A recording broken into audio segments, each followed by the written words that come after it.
Hey, nerd herders, you're listening to Go Chuck Yourself. In this episode, Erin and I recap and analyze Season 2, Episode 6 of Chuck, and that is entitled Chuck versus the Ex. I'm sure you know who the Ex in question is. Feel free to send us an email at gochuckyourselfpodcast@gmail.com. We sure love reading your letters. Follow us on Twitter at GoChuckPodcast. Feel free to tweet at us. Feel free to leave a review on Apple Podcasts and Spotify or wherever you are listening. And don't forget to like and subscribe. You don't want to miss out on any future episodes. Now, here we go.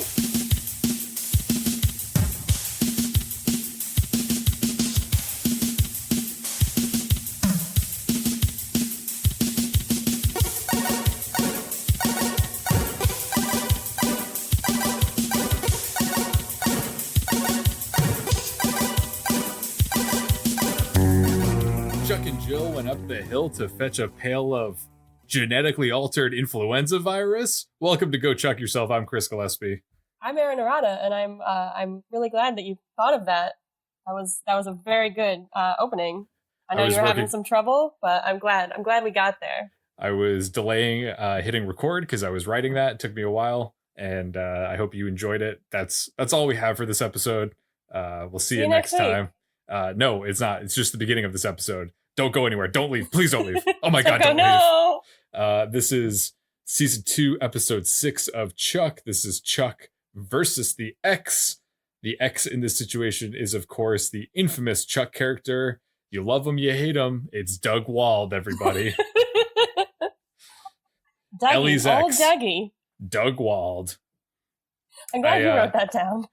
Did you not write it down? No, I think that was your section, so I wasn't really. I was just. Oh, good Lord! It was not my section. Was it not? No. I was letting it wash over me, and I didn't think to write his name down. Oh no, that was my section. You're right. Okay. Yeah, it was. Well, now I'll write it down. If you don't get your act together, you're gonna soon. It's gonna be Chris versus the Ex podcast co-host. Oh no. Yeah, that's right. I'm not messing around. I guess not. I've been under my sink today for more time than I've ever been underneath my kitchen sink. We're replacing a water line thing.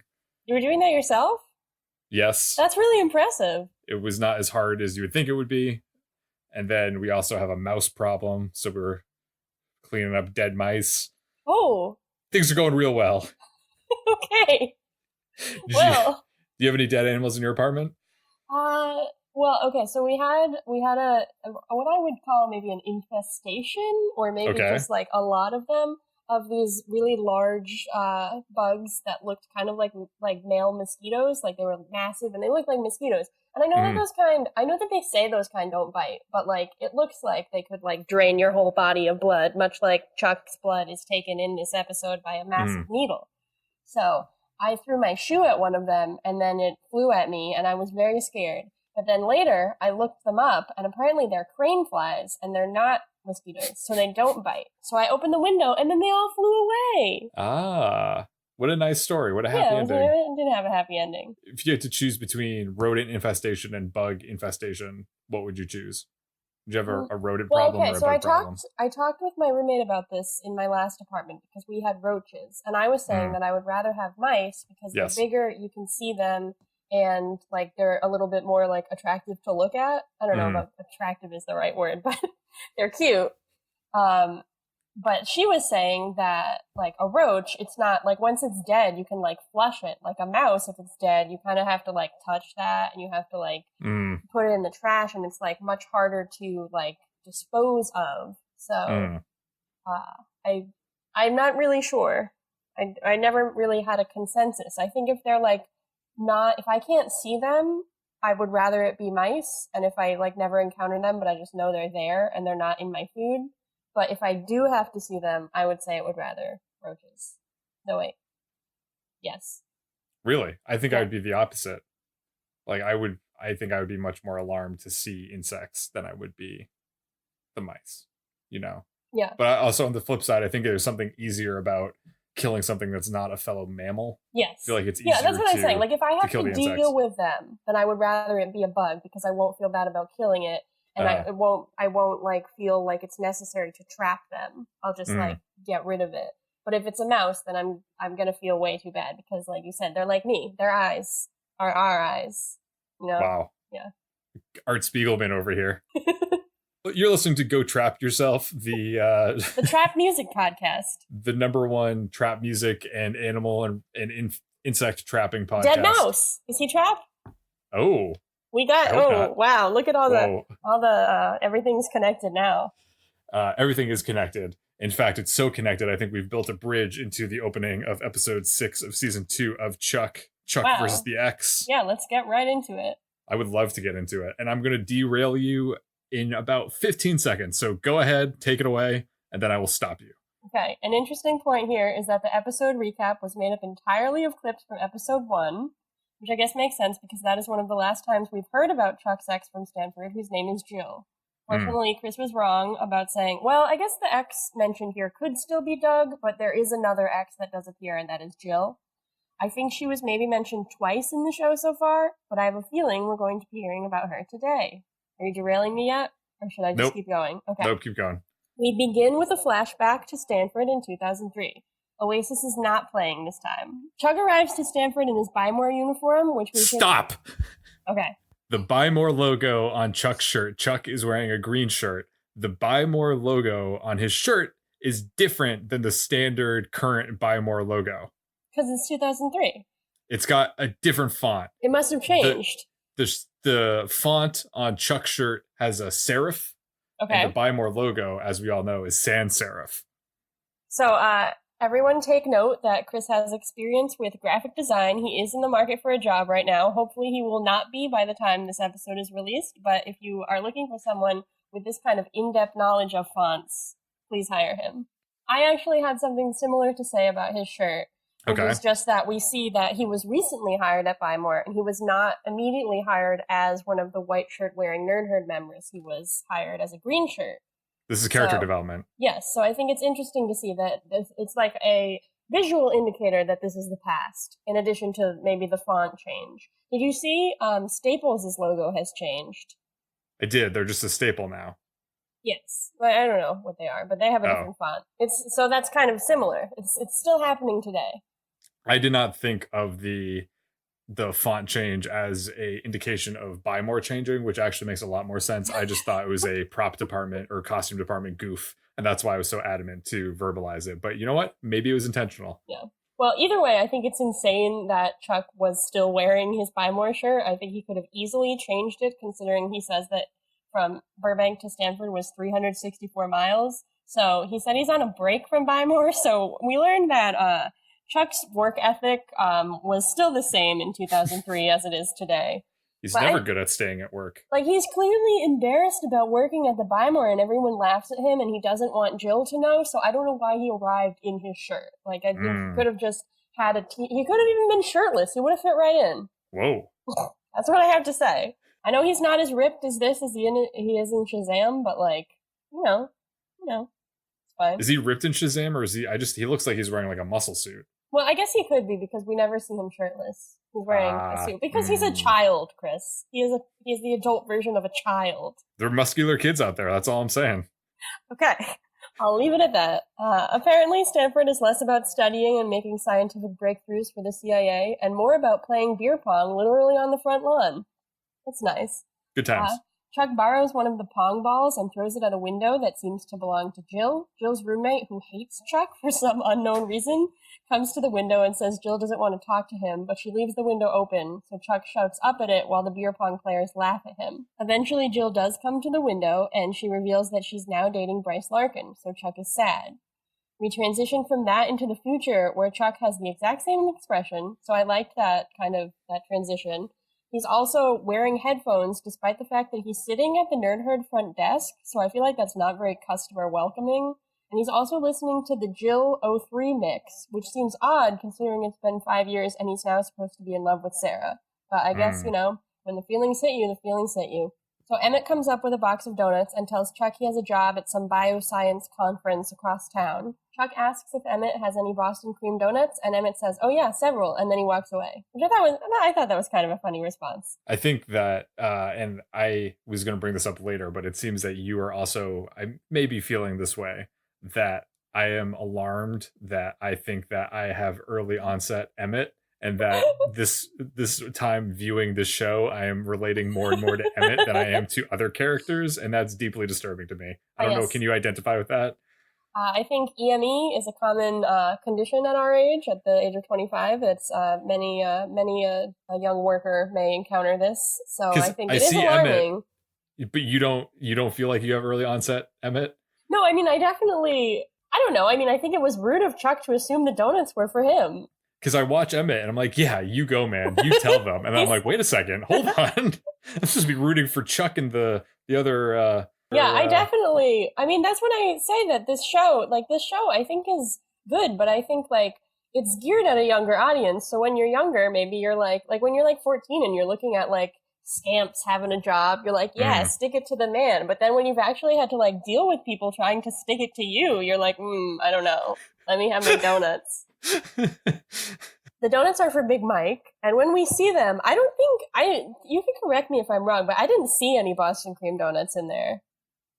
I didn't see any, because are there any? They didn't have any solid donuts. All of the donuts had holes cut out of them, right? Or no? Yes, I think so. Am I just misremembering that? No, I think you're right. I've never had a Boston cream donut, so I think What? I don't know. I think my mom is not really a fan of, like, custard and pudding, so she always kind of made them sound really gross. So I just never had one. I also don't really like chocolate, like, on things. I like chocolate as its own thing, but I don't really like chocolate flavored donuts. I much prefer vanilla.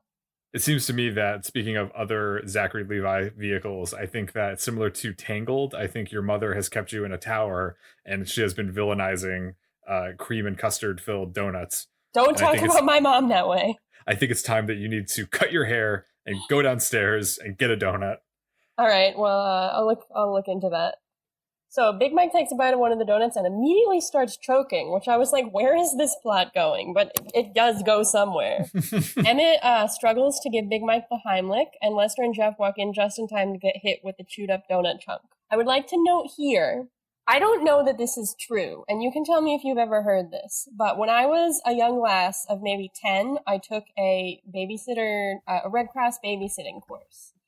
And the trainer taught us how to do the Heimlich. We didn't learn how to do CPR, but she told us that legally you are not allowed to say the Heimlich maneuver because the family of the Heimlich maneuver inventor, who is named Heimlich, said they didn't want their name associated with it anymore. So she said, legally, you have to call this abdominal thrusts. Yes. Which I've never heard anyone call it that, and I've never heard anyone else say this, but... I can confirm that I have also heard that. Okay. They do say Heimlich in the show. Do they? I didn't think that they said it. They say it once when Jeff is choking later in the episode. Not to spoil anything. Okay. They do say, give him the Heimlich. Because I thought they were avoiding it for similar reasons, because I was like, yeah, that's right. Yeah. Can't say it. I may even have to beep it out of this show. Who knows? Oh, no. Yeah. Beep. This is a tempting bit, and I'm very tempted to indulge this. However, I think Lester says that they were supposed to stick their finger down Big Mike's throat. And I think he's thinking of cats. Yeah, I was going to say, isn't that what you do for babies and animals? Is that the joke? I think it must be the joke. Yeah, I think it must be. So Chuck goes to a bioscience conference, and he is helping someone with their computer when who should enter but Jill. So good thing he's emotionally prepared after his trip down memory lane that very morning. Chuck immediately hides under the table, but Jill comes over and sees him. She seems happy to run into him again, but he's incredibly awkward and pretends not to remember her. Then he does a hover hand hug. Jill reveals she now has a PhD and is giving a presentation at the conference. Chuck lies and says he owns a computer business. Jill asks him about how... Are you shaking your head because I'm wrong or just because you're disappointed in Chuck? The latter. Okay. Jill asks him about how he used to work at the Buy-More, and this leads to her talking about some of her regrets. She says she would change some stuff about their relationship. So, I don't know. She brings this up a lot. I feel like she brings this up a lot. But this is the first time. Jill has a very French boss whose name is Guy Lafleur. He comes over and Chuck flashes on him, so this leads him to be alarmed. He's like, is Jill involved with this? Is Jill in danger? Who is this guy? Meanwhile, Jill tells Chuck which hotel she's staying at and asks him to give her a call. So we find out later that, like, Chuck calls the hotel and, like, leaves a message for her or, like, gets connected with her. But I think this is, like, her asking him to put in a lot of effort because he has to call, like, a third party to get her number, or she's assuming that he still has her cell phone number and can get in touch with her. Like, I don't know. This seems like a lot of work. Back at Castle, Beckman tells everyone that Jill's boss might be developing some kind of, like, biochemical weapon, some, like, flu thing. She says Chuck must reconnect with Jill to find out if she's involved. And I find it really amazing how every new assignment leads directly to character development and or more pertinent information about these characters who we love. It's great. I think it's amazing that, and far be it for me to instruct the CIA how to do their job, but it seems like Beckman is relying a lot on inbound cases that Chuck is presenting her with, and not so much assigning Sarah, Casey, and Chuck jobs based on the intel that she already has from working in a high up position at the CIA. It seems like she just kind of sits at her desk and Chuck calls her and is like, hey, what about this thing? And she's like, yeah, check that out. That could be something. That could be a biochemical weapon designer. Go for it. And then she just sits back and relaxes until they fuck up and she has to come and tell them what to do. I feel like we see, like, Beckman, like, from where her camera is pointing, it's like a very glamorous, like, high-tech office. But I think if you, like, move the camera 1 inch, it would just be like she's surrounded by, like, cardboard boxes and it's just like an empty, like, room. Could be. And then also, I kind of branching off of what you just said, Beckman's first solution to everything is always to have Chuck go on some kind of undercover social mission or date or reunion or whatever. And she knows that he's probably going to mess up. It never goes well, but her solution is always like, we're going to have the Intersect go and see if he can flash on anything. Like, really? This has not, you've tried this season alone already 3 or 4 times, maybe. We're only on episode 6. And I just don't think it works out that well. Chuck is not enthused about the idea of asking Jill on a date, and Sarah does not seem to be either. Chuck says, Jill slept with Bryce Larkin, and Casey says, who hasn't, while looking right at Sarah, which I love. That was incredible. I think, obviously I think the joke is that he is making a slant towards Sarah, but I think maybe he's revealing something about himself, and this is something I will explore in my Casey Bryce fanfiction. I can't wait to read that. You really got to send me the link. Yeah, I'm 20 chapters in. Sarah suggests that maybe seeing Jill will give Chuck the closure he's always wanted, and she adds that the CIA will help make him look good. Before we can find out exactly what that means, we're back at the Bymore, and after Big Mike's NDE, which stands for near-death experience, I don't know if you know about that, I'm using some high-tech lingo here. Is that something that they use in the tech field a lot? NDE? I don't know. They use it in the OA. What's the OA? Is that the OC? It's a show. Is it a prequel to the OC? That would be... Yeah, because there's the OA, which is the first prequel. Then there's the OB, and then there's the OC. They go all through the alphabet. OB is short for onboarding, or an onboarder. Drop some knowledge on you, some actual tech lingo for you. Emmett has decided to implement an emergency preparedness course, which again, I think that's reasonable. They almost, like, an employee almost died and no one knew what to do, so I think that's reasonable. It's also taught by none other than Devin. Captain Awesome himself is here in the Bymore volunteering to help these guys save lives. Whoa, worlds colliding. I know. Who's ready to pound some plastic? That was a pretty good line. Jeff was. Chuck makes reference to the fact that he's already CPR certified, but Emmett says he'll still have to take the test. Casey shows up and tells Chuck it's time for his date, so Chuck then leaves. He apparently doesn't have to stay for the course. I guess maybe because he's already certified, but I don't really get any of this. I don't know why Chuck was in the room initially.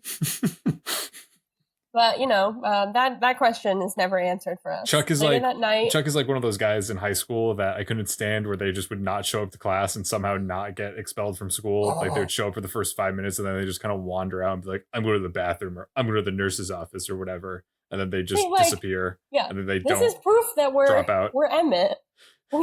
Chuck sucks at his job. Like, okay, I'm going to say it. I've said it before. I'm going to say it again. He's not a good employee. He's okay at the CIA. He's okay. Yeah. Like, he's like getting a C maybe in the CIA. But he's definitely phoning in Bymore to a problematic extent.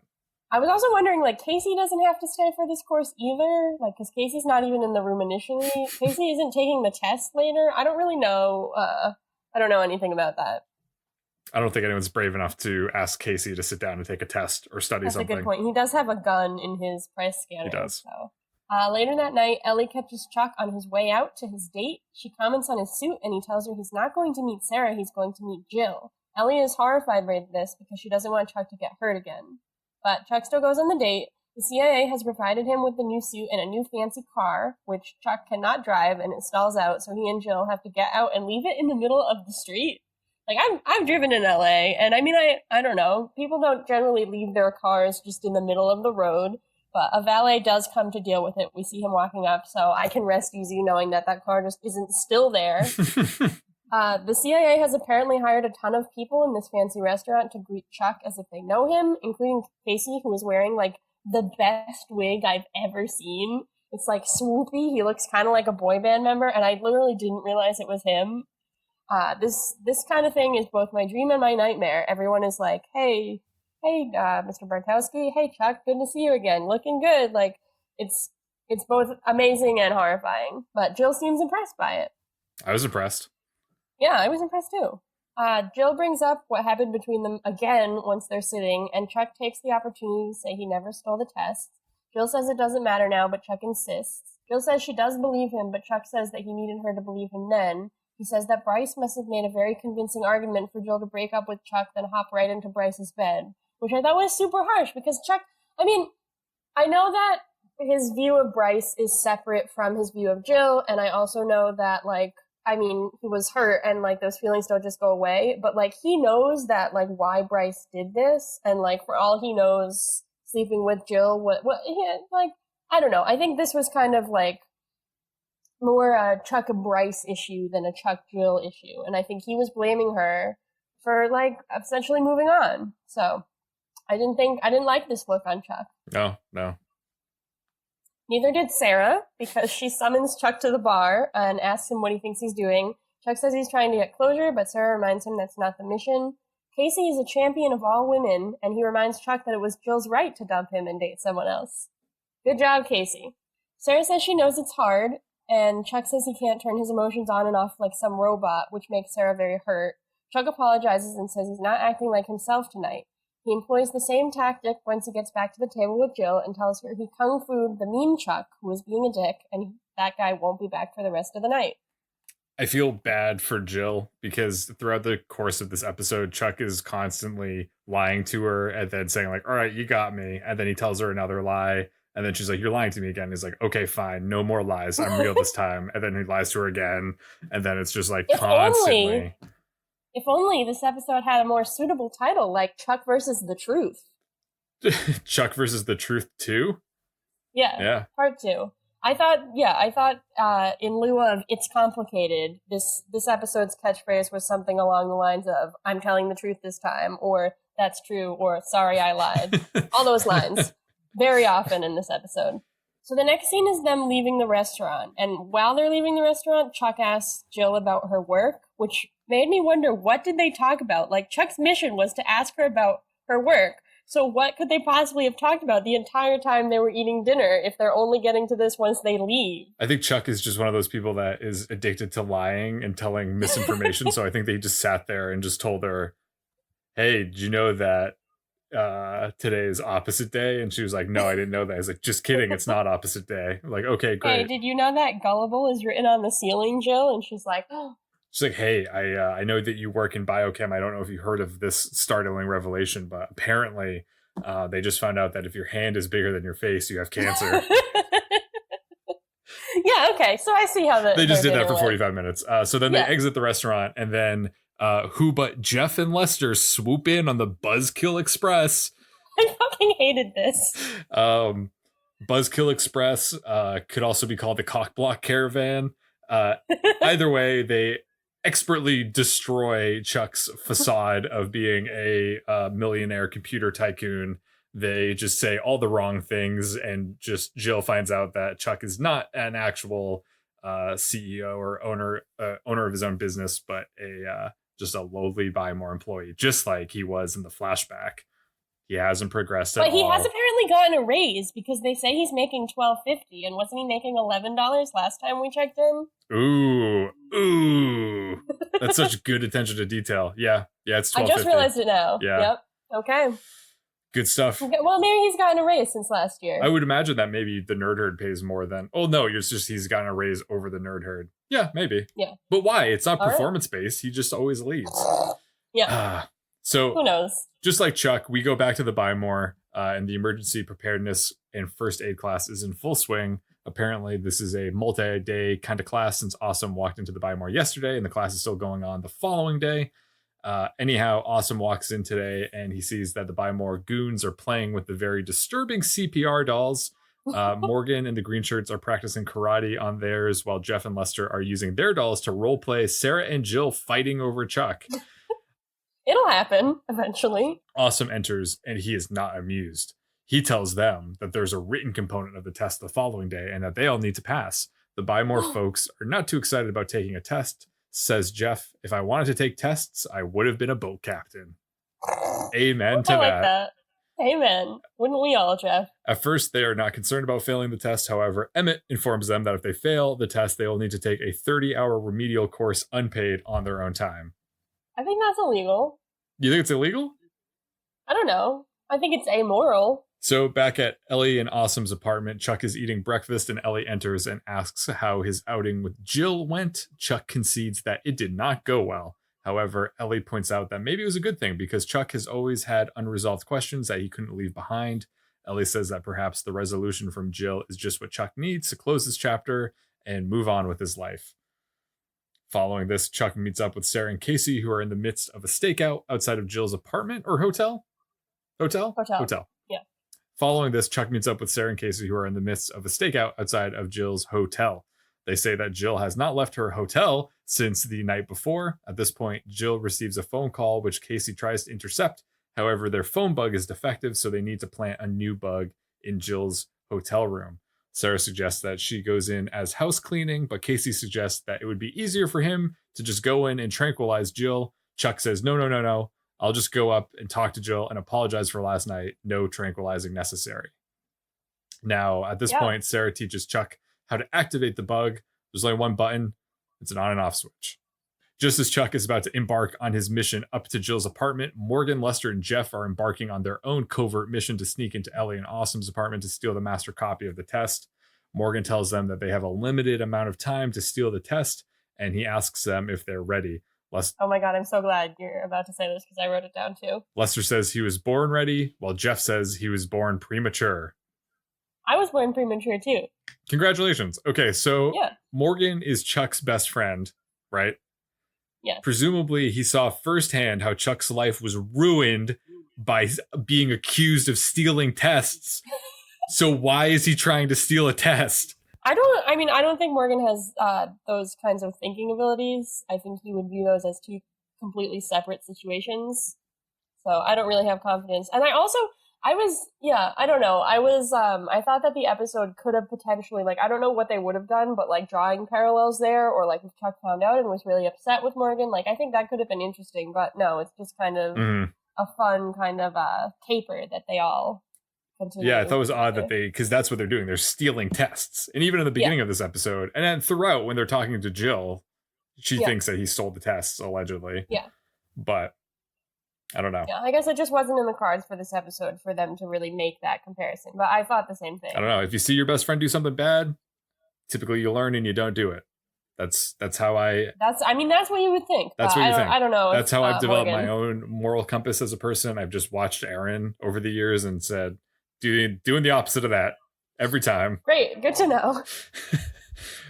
So anyway, Jeff and Lester knock on the front door of Ellie and Awesome's apartment while Morgan sneaks in the Morgan door. Throwback. Hey. Ellie opens the door, sees that it is Jeff and Lester, and slams the door on them. Lester says, "No, wait, we're here to talk about Chuck." Meanwhile, Morgan sneaks through the apartment, eventually finding Awesome's messenger bag. Jeff and Lester start to lose Ellie's attention when they say that they suspect that Chuck has rabies. That's why he's been acting so strange all this time. Okay, I do have something to say about this. I'm sorry to interrupt you. But they say to Ellie, have you noticed anything strange about Chuck lately? And literally in the last episode, she was like, Chuck, why are you acting so weird? And she asked Devin if he thought that maybe Chuck was on drugs. So when she says, no, I haven't noticed anything weird, that is a lie. That is a straight up lie. And maybe she doesn't trust Jeff and Lester, that's fine, but I feel like for continuity, she should have been like, yes, I have. Especially since she thought that since Chuck was hanging out with Jeff, that he was on drugs or that there was some connection there. I feel like if I don't want to do the writer's jobs here, but I feel like Ellie could have said, yes, actually, I have noticed is something wrong. And then when they said, we think Chuck has rabies, then she could have blown them up. But I think the way that it went, I don't know. So Morgan is fumbling with the bag in Ellie and Awesome's bedroom, and he knocks over their laundry hamper. Awesome walks into the room and catches Morgan red-handed. Turns out Awesome has been carrying the test around with him, specifically as to not leave it in his bag, so this thing would not happen. He knows Morgan well. Speaking of things that characters are holding, Morgan is now holding a pair of Ellie's underwear, which she immediately this was disgusting. Which she immediately notices, so he throws them down. Morgan admits that he was there to steal the test, not the underwear, to which Ellie points out that Morgan is denying being a perv, but admitting to being a thief. I thought when Morgan was looking in Devin's bag, and I saw the laundry basket was next to the bag, I thought he was going to start looking and find the test, but then get distracted by the underwear. And I'm really glad that didn't happen, because that would have been so much grosser. But this was only marginally better. Like, I wouldn't say, I'm not glad that any of this happened, because I think it's gross, all of it. But, like, the joke that Morgan is, like, caught being pervy, but, like, wasn't actually pervy, but we know that he is pervy. I don't know. It was just, like, I was suffering during this scene. Well, your suffering will last no longer, because at this point we are shifted back to the Chuck plot line. We rejoin Chuck as he is knocking on the door to Jill's hotel room, presumably to tell her that he has rabies and that he needs to be put down. Jill says that she does not want to talk to Chuck, so Chuck says that he will do all the talking. Typical man. Chuck confesses that he still works at the Biomore and lives with his sister. He tells Jill that he wanted her to think that he was successful and special because, well, he realized that he hadn't gotten over Jill. Meanwhile, Sarah is listening to this from the van and she's very upset. Sarah's better than Jill. I'm gonna come out and say it right now. Jill, on the other hand, is not upset and welcomes Chuck into her hotel room.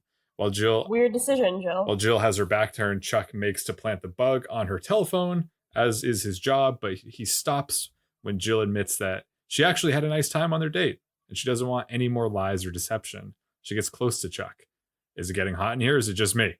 No, it's not just me. Chuck is also hot because he decides to turn off the bug completely, and he throws it on the floor. Jill starts kissing Chuck, and at this point, as an avid viewer of Chuck, I am starting to suspect things are about to go horribly wrong for Chuck, but they don't?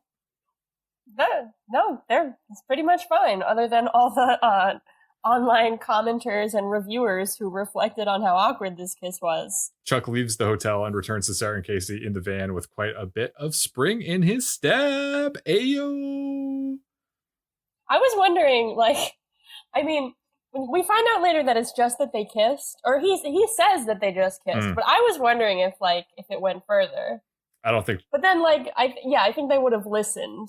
But I don't know, they couldn't hear because the bug wasn't on anymore. I don't know. But some unspecified events happened where they kissed, and, who knows what else. I don't think Jill was ready for that, and I don't think Chuck has that much game. That's fair. He didn't have his Radiohead playlist. Arcade Fire? Which one is it? It's Arcade Fire. Okay, he didn't have his Arcade Fire funeral music ready. So Chuck goes back into the van. Sarah asks what happened, and Chuck downplays his little encounter with Jill. He lies and tells them that he planted the bug. However, he admits that he turned the bug off. So he didn't really plant the bug if he turned it off. He just threw it on the floor. Jill could find that. Tensions are pretty high. Casey tells Sarah to relax. The bugs are idiot-proof. Casey is actually able to activate the bug remotely and tap into Jill's phone lines. I don't know why he didn't tell Chuck that at the beginning. I think it would have been easier than showing him how the bug works. Yep. Chuck tells Sarah that Jill kissed him, and Sarah is once again very upset with this. Sarah's not having a good time. No. Sorry, Sarah. Chuck is looking at one of the monitors in the van, and he flashes on a neck tattoo that a man has who's walking through the hotel's elevator lobby. We find out that the man with the neck tattoo is an assassin with the codename Wolfden. So again, bad guys shouldn't have tattoos because Chuck will identify them. They should learn this. Wolfden is his codename. It's not as cool as Dick Duffy, but all right, let it slide, Chuck Riders. As we find out, Wolfden is not going after Jill, though he's going after her boss, Guy, pretending to be room service. Guy is so busy with his work that he opens the door for Wolfden and then turns his back, allowing Wolfden to wheel the room service cart in and then lock the door behind him. Ah! Never turn your back on room service, people. Never. That's I don't know. I think you should always turn your back on them. I don't think so. Chuck's alone in the van, so of course he's going to get up to no good. Specifically this time, he's going to listen to Jill's phone call with her friend. Jill confesses that she forgave Chuck, and the friend is incredulous because Chuck is a loser. Her words, not mine. The friend continues to crap on Chuck, saying that he's a nerd who only makes $10 an hour. Chuck, not realizing that he has a microphone, says, actually, it's $12.50. Jill and her friend hear this on the phone and are immediately sketched out. Okay, but why? Why is there a microphone connected to the phone? Because Casey and Sarah were wearing the headsets and they weren't like, Jill wasn't picking up on their voices, so why would the bug do this? Maybe they weren't talking?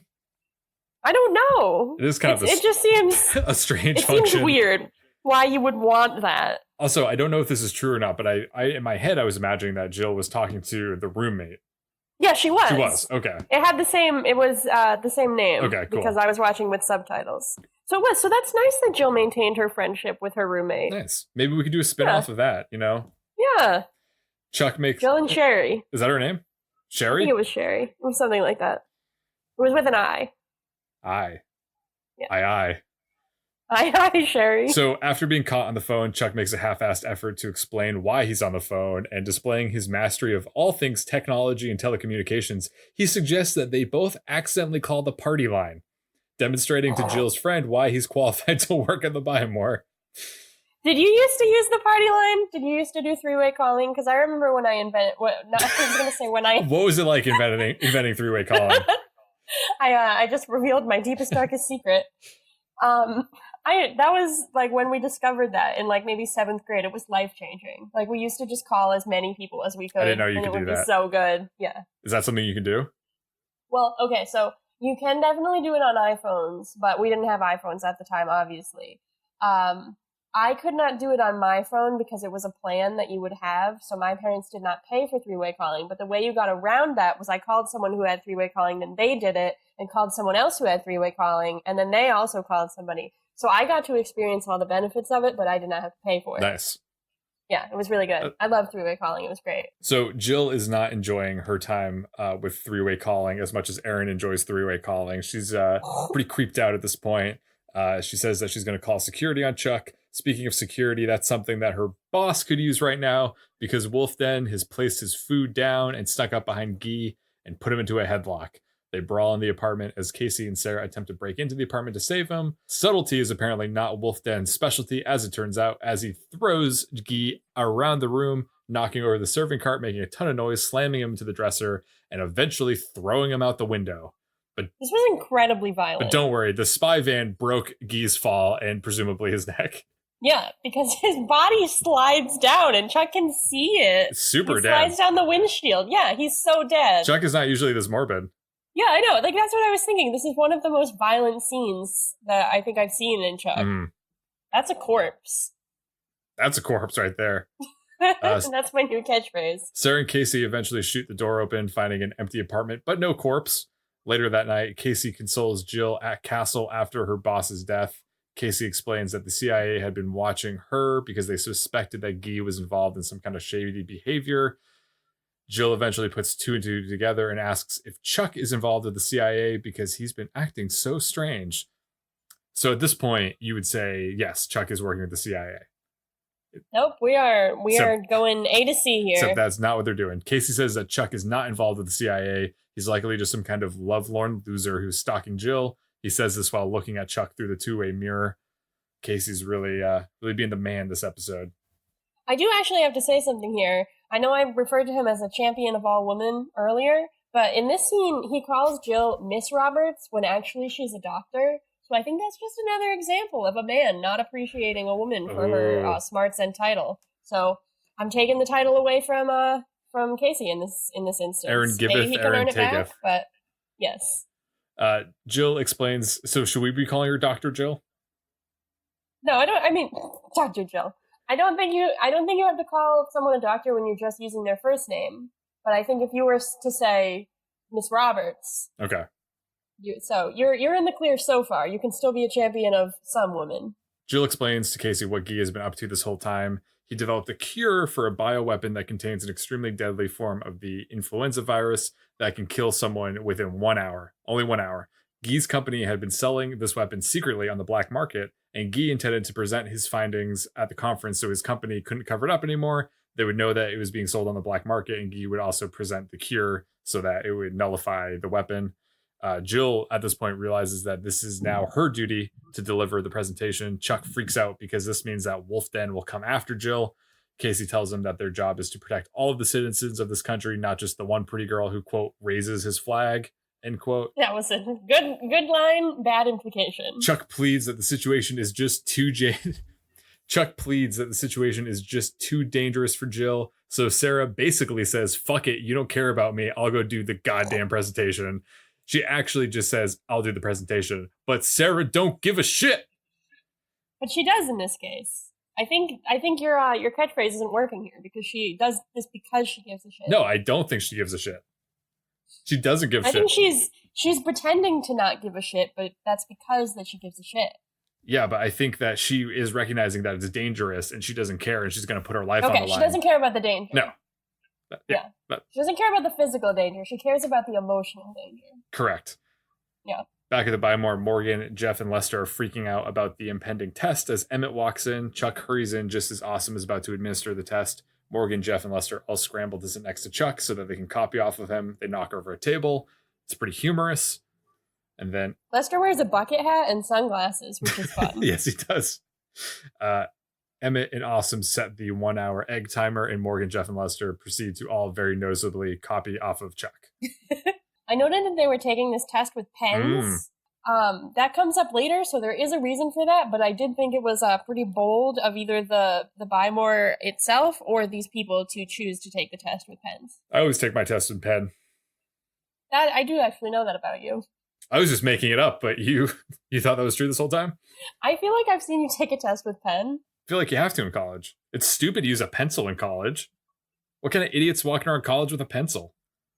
So at the bioscience conference, Sarah pretends to be an Australian associate of Guy's. Which is now the opposite of acting, because that's just her normal voice, right? Yes. Well, that was going to be one of my facts for later, so you took that from me. But I'm going to get the other two. Okay. This is great. Yvonne is actually Australian, as we all know, and this is her real accent, although one of the reviewers noted that because she is playing an American playing an Australian, she lays it on a little thick, and she uses phrases like good day and kind of more campy Australian lingo. So good acting on her part, but also not acting on her part. I mean, you could still act in your native accent, Chris. Can you take a moment, Erin, and show us how you would act as an American playing an Australian playing an American? Wait, hold on. That's too many levels for me to comprehend. As she's beginning her presentation, a man in the audience with it looks like the same wig Casey was wearing earlier. I guess that's a CIA issue wig. But he does something suspicious with his chair, and then he runs out of the room. Sarah says she has to go to the loo and runs off stage. Casey discovers that the guy put a canister, presumably with the flu virus, under his chair. So they seal the room. Sarah gets out, but Casey is still inside. So Casey and everyone in that room might die in an hour because there's this extremely deadly strain of the flu in there. Have you noticed that it seems like Sarah is always going away on her own to chase and or fight bad guys, like in the third act of the recent episodes? I always feel like definitely this season, yes. She's always by herself doing something. Like in this episode, I thought it was funny because she immediately just sprints out of the room and then the room she blocks. Disappeared for like a good chunk of this final act. Like I didn't know where she was. Yeah. But we'll find out where she is, but not in this specific bullet point of my notes. Casey calls Chuck, who takes the call despite Emmett protesting that they're in the middle of the test. Chuck is alarmed when Casey says they have an hour or less before everyone in the conference room dies. Casey tells Chuck to go get the antidote from Jill. Chuck protests that, Jill doesn't want to talk to him, which I guess is kind of valid, but also this is a very life or death situation, so I don't know why he would even bother saying that. But Chuck leaves the room, which means his test is thrown out. Jill thinks Chuck is delusional once he gets to her room, until she sees that he's come escorted by half of the LAPD. She says, "Oh my God, you're telling the truth," which is where I started saying you should take a shot every time someone references Chuck telling the truth or lying in this episode. Jill agrees to help Chuck and his police escort. They go to the conference center. Jill says she'll go into the conference room to make and distribute the antidote, but Chuck is not on board with this. He says he'll do it if she can talk him through it. So she injects him with a massive poison-filled needle, which is how she says they're going to make the antidote.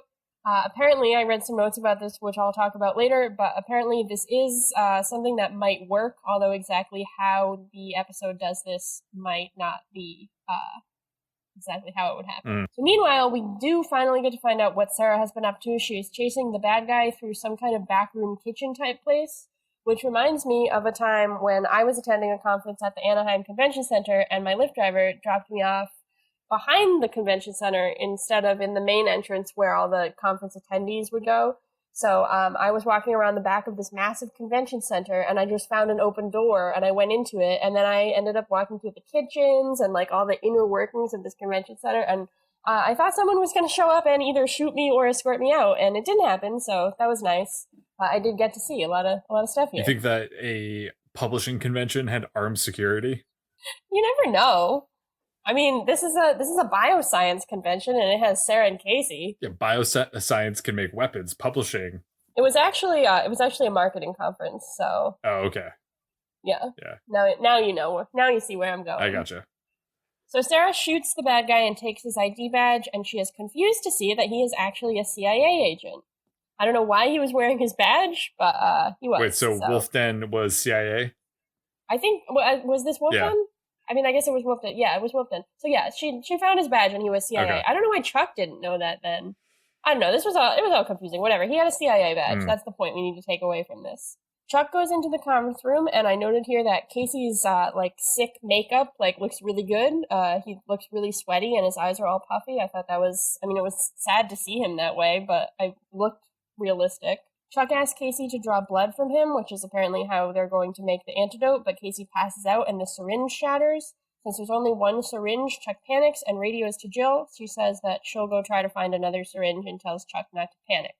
Meanwhile, at the Bymore, faced with only a few minutes left on their test, Lester and Morgan conspire to feed Jeff a pen cap. I don't know why Jeff agrees to this, but he does. Jeff begins choking, and Morgan and Lester use the extra time and the distraction to finish their tests. Jeff, meanwhile, has been choking, so he does not receive the same benefits, and presumably he's going to have to attend the 30-hour remedial training, but no one cares about that. Back at the conference center, Chuck gets the idea that maybe he can spread his antivirals through saliva, so he tries to kiss Casey. Casey protests and says, "No, I served my country with honor, let me die with dignity." But here's some more fan fiction for you, Chris, because Chuck does get his way, and he lays one right on Casey's lips. And this is kind of a nice moment. This is a point of tension for Bryce and Casey's relationship. Yes, yeah, and that makes sense. Jill walks in right as Casey and Chuck are kissing.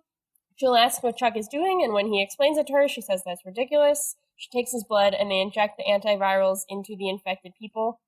It all goes well, and Chuck and Jill emerge to cheers. Jill tells Chuck he is amazing, and then they kiss, and it's less awkward this time, I think. Sarah sees this, and again, she's upset. Although by proxy, if you think about it, it's kind of like Jill kissed Casey. That's my fanfiction. It's like Chuck just passed the kiss from Casey to Jill. Yeah, that's... Yes, I would have. How it works. Casey was so sick. If I was Jill, I would have been like, "Yo, go brush your teeth." Well, yeah, you're right. Or take some emergency or something. Yes, but she doesn't care. She don't give a shit in this case. She just wants that kiss. Whoa, hey, only Sarah doesn't give a shit.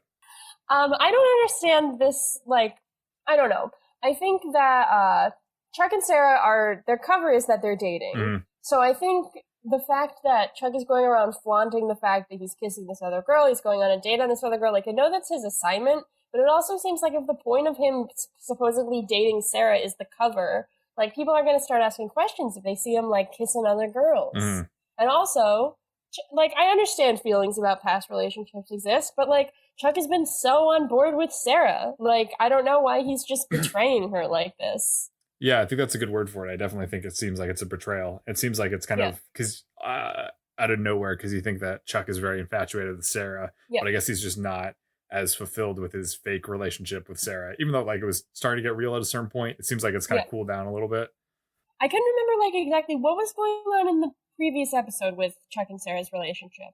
Because we had the reunion, which I thought was a pretty good bond for them. And then what happened in the one right before this? Tom Sawyer?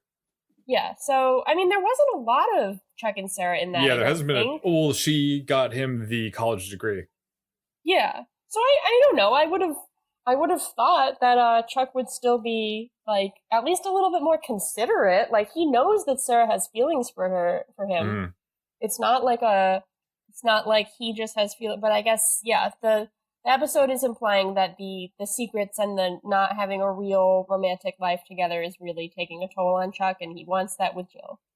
So Beckman tells Casey and Sarah to allow Chuck and Jill to date and secretly monitor Jill. Apparently the agent Sarah killed was Fulcrum, so they will use Jill as bait to draw more Fulcrum agents out as they presumably maybe try to kill Jill or harm her in some way. Sarah has qualms about keeping this from Chuck, but that's the assignment, so she's going to do it. Ultimately doesn't seem too upset about using Chuck's new lady friend as bait for Fulcrum. Yeah, she doesn't really want Jill to be there. Chuck comes home smiling, and Ellie questions him about this. He tells her he found the answers he was looking for, and Ellie assumes he means that he got closure and tells him that she knows Sarah is the right person for him. Right then, Jill calls, so Chuck goes outside to take the call, despite the fact that he has his own room where he can just shut the door, but he decides to go outside. He tells Jill he hopes they can have something real together. Sarah, who is listening into the call, is sad about this. Then the episode ends on a really weird shot of Chuck. I don't know if you noticed this, but it's just like kind of Chuck's face as he's like not speaking into the phone, and he's not really like smiling or anything. It's just his face, and then it's like cut to black. So I don't know. Who knows about that? Season 2, episode 6, Chuck versus the Ex. Take that, Doug Wald. Take that, Doug Wald. Oh, sorry, I didn't mention Doug Wald. Doug Wald is one of Ellie's exes. Yeah. And she said she would go out if he showed up and asked her to reconnect or like asked her to catch up. She said, that'd be fine, because Ellie seems like she's an emotionally adjusted person that would be able to do that. She's confident in her relationship with Devin. Mm-hmm. She's confident in her relationship to the world, and if her ex came along and wanted to catch up, she would be able to do that. No problem. Yeah, good for her. She's the best. What is also the best is a segment that we call "It's a Sign." It's a sign. We have a couple signs to highlight. Yes, I just wanted to break these two signs down a bit. A lot of the signs in the past episodes I haven't been able to make out quite clearly. There's been a lot of things where like Emmett is standing in front of a sign, or where like a sign I can only see a couple words. But this episode, there were two signs that I saw very clearly. Both of them are in the break room, and they're presumably aimed at employees. So I wanted to ask you your thoughts on these signs. One says, "Less means more and buy more dollars." And the other one, which is right beside it, says, "Remember, buy more dollars, never take a break." Which is kind of funny because it's in the break room. So I was wondering what you think buy more dollars are and why less of them mean more. Less dollars. So I'm thinking, can you give me the first one again? Less means more and buy more dollars. So presumably buy more dollars are something that only employees get, because these are signs geared at employees. Or it's some kind of rewards program or credit card program that they want the employees to sign up customers for. So they're constantly berating them with positive messages about this so they can better sell it to the customers. Buy more dollars. So I was thinking less means more. It means that you only need so many buy more dollars to get like a lot of stuff. Like it's like only a few buy more dollars equal more things that you can get with them. Right. That's what I'm thinking, kind of along those lines, where it's sort of saying that when your money enters buy more, it is immediately converted into buy more dollars. Oh, that okay. And that so you can get more for less at buy more. This is actually a good point. Do you think buy more dollars are a policy that buy more has, like kind of like Kohl's Cash, or do you think that they just mean like your dollar goes farther at buy more specifically, and buy more dollars isn't like a thing? These are the big questions. It's a sign. What was the second sign? Remember, buy more dollars, never take a break. Okay. All right. So we got to think about this. Maybe this will shed light on our dilemma. They never take a break. They never take So that means if this kind of buys into, no pun intended, the like Kohl's Cash theory, like you said, which means that they never expire. Yeah. Kohl's Cash does expire. Yeah, that I know. Buy more cash, maybe it doesn't expire. Maybe it's once you earn the reward, it doesn't go out. It doesn't take a break. Yeah. Mm-hmm. I think it must be that one then. But okay. All right. We cracked this mystery. Interesting. Stay tuned for further It's a Signs. Maybe we'll have more information about the buy more dollars in the future, or maybe we won't. Who knows? I noticed a sign in the next episode that I didn't write down. Well, but you can't talk about that now. You'll notice it, I think, and you'll probably write it down. Okay. Maybe. Okay. If not, then sounds good. Yeah, I don't know. Do you have anything else you'd like to add? Not interesting information, contextual additional contextual information for this episode before we go into I sure do. our final 2 segments? So I mentioned in a previous episode that the writers of Chuck were challenging themselves and each other to name characters after obscure sports figures. Mm-hmm. So Guy Lafleur is a Canadian hockey player. Oh. That's just a fun fact. It might be pronounced Guy in Canada, but it might also be Guy. I don't know. But, in French. It's from Quebec, so it's probably Guy. In Canadian, that's how they pronounce it. In Canadian, yeah. Also, apparently Chuck isn't the only one who slept through biochem because, according to the science experts at IMDb, it would take much longer than a few minutes and more than half the blood in Chuck's body to cure 20 people of a virus. So, there you go. Chuck could have just been drained of half his blood and everyone would have been okay, but Chuck would not have survived the process. That would have been a very disturbing turn. They start with... I mean, it would be right in line with Guy's death. Like, they just go hard with the violence in this episode. I guess so. I feel like maybe they could have used that if Chuck drained half of his blood and then was hooked up to some kind of machine, but then the CIA was able to replenish his blood easy enough. It would be funny, but it would not work for the tone of the show. I don't think. It would be kind of out there. Interesting. Not interesting. Maybe. Not interesting. I'm sorry. That's okay. We don't do that segment anymore. Take me down a peg. A segment that we do, we have always done, and will continue to do, is Chuck, Marry, Kill, where we highlight 2 things. One thing that we'd like to marry. This is something that we really enjoyed about this episode. And one thing that we'd like to kill. This is something from this episode that we didn't like. Great explanation, Chris. Thank you. Would you marry my explanation of Chuck, Marry, Kill? I liked it, but it's not my marry for this week. Okay, so it's like more like a one-night stand kind of thing. Okay, sure, whatever. I'll take it. All right, what would you want to marry then? I really liked Casey's wig in the restaurant scene.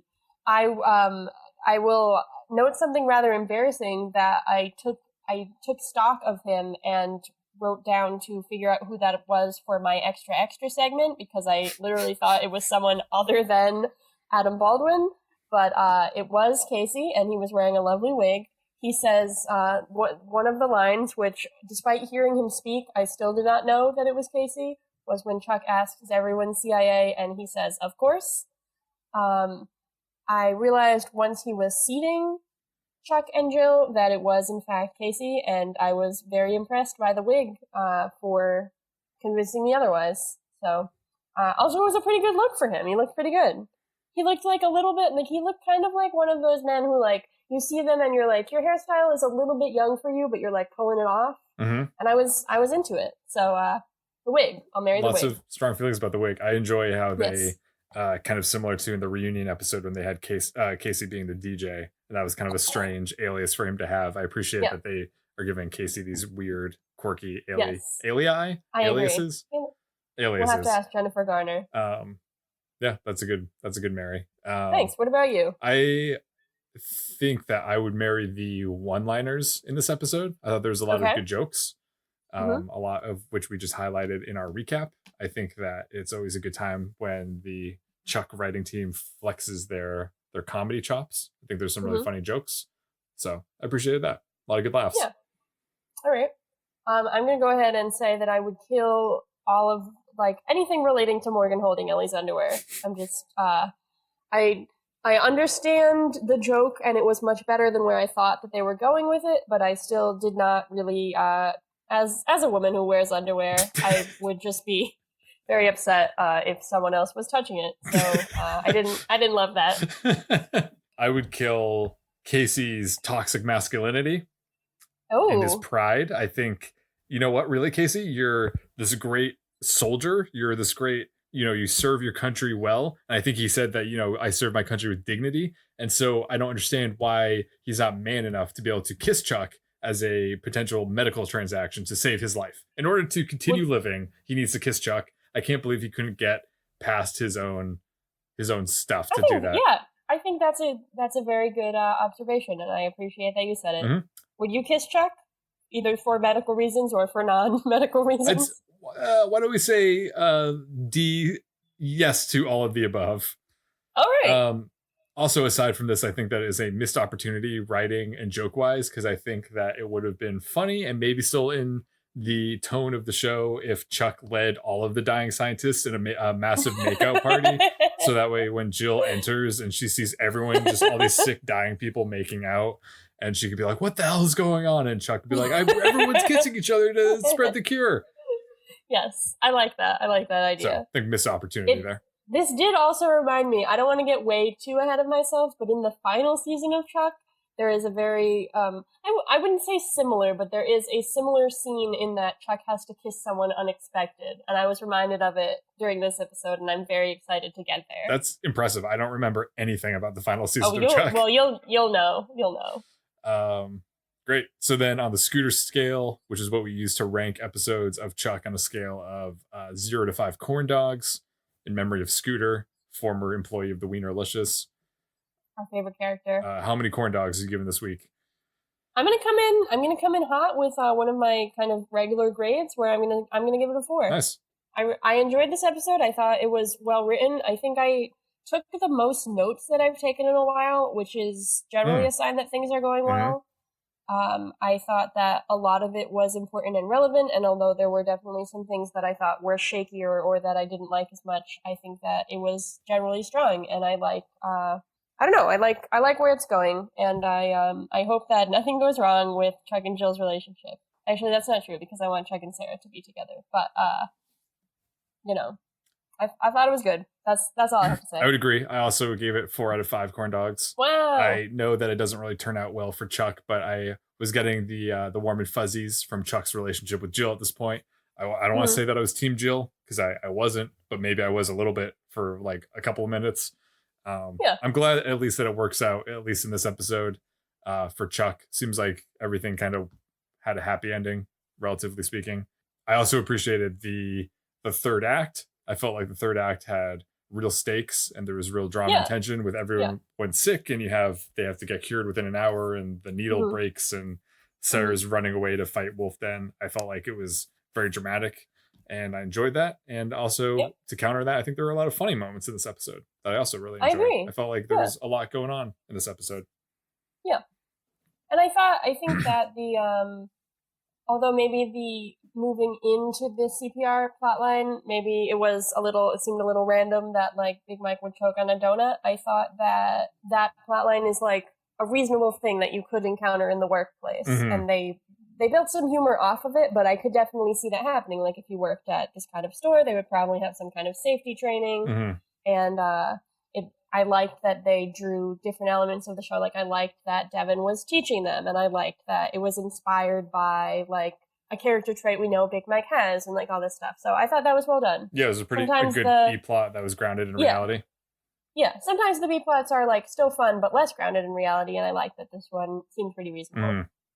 Yeah, very true, very true. So, there we go. Anyhow, episode 6. Another one done. Chuck versus the X. Now this episode is our X. That's right. Pretty soon we're gonna hit end record, and then that relationship will be done.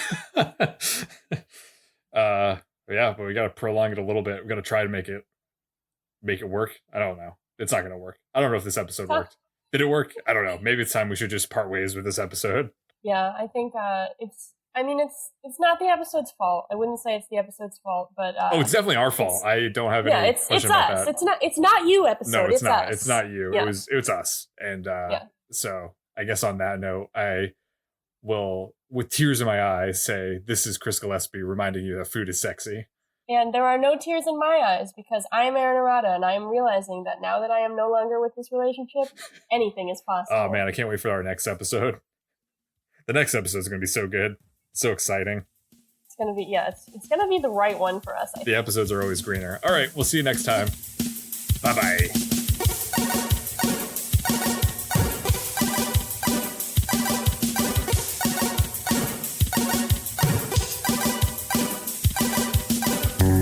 Thanks for listening. Special thanks to freemusicarchive.org and the artist Hatakoa for providing us with our theme song, Warm Up. Make sure to email us at gochuckyourselfpodcast@gmail.com and tweet at us at gochuckpodcast. Remember to like and subscribe to our show on Apple Podcasts and write a review if that's something you need to do.